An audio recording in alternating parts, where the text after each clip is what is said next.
संसद के दोनों ही सदनों में आज लंबी चर्चा हुई। लोकसभा में चुनाव सुधार पर चर्चा हुई तो राज्यसभा में वंदे मातरम पर। राज्यसभा में अमित शाह ने वंदे मातरम पर चर्चा की शुरुआत की और इस दौरान उन्होंने कांग्रेस के कई आरोपों का जवाब भी दिया। निशाने पर पंडित नेहरू भी रहे। शाह के बाद विपक्ष के नेता मल्लिकार्जुन खड़गे ने उन पर जबरदस्त पलटवार किया।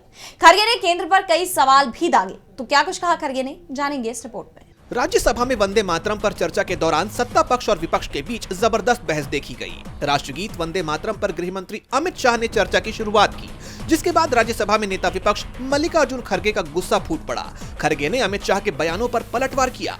उन्होंने स्पीच शुरू करने से पहले ही वंदे मातरम के नारे लगाए। उन्होंने बीजेपी पर हमला करते हुए कहा कि कांग्रेस ने आजादी की लड़ाई के दौरान वंदे मातरम को नारा बनाने का काम किया। आपका इतिहास रहा है कि आप हमेशा आजादी की लड़ाई और देशभक्ति के गानों के खिलाफ रहे।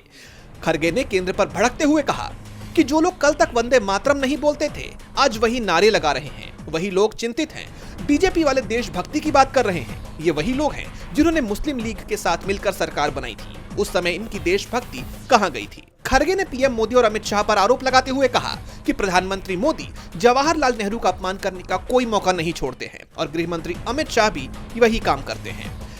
बता दें कि अमित शाह ने सदन में कहा था कि जो लोग वंदे मातरम के महत्व को नहीं जानते, वो इसे चुनाव से जोड़ रहे हैं। साथ ही उन्होंने ये भी बताया कि संसद में वंदे मातरम पर चर्चा क्यों की जा रही है। अमित शाह ने कहा कि कुछ लोगों को लगता है कि वंदे मातरम पर चर्चा बंगाल चुनाव की वजह से हो रही है, लेकिन उन लोगों को मैं ये बता दूं कि वंदे मातरम सिर्फ बंगाल या देश तक सीमित नहीं था। अब अमित शाह के इस बयान पर विपक्ष ने पलटवार किया है और पूछा है कि प्रधानमंत्री और गृह मंत्री नेहरू जी को क्यों टारगेट करते हैं। अब विपक्ष के इन आरोपों पर सत्ता पक्ष क्या जवाब देता है, ये तो देखना होगा।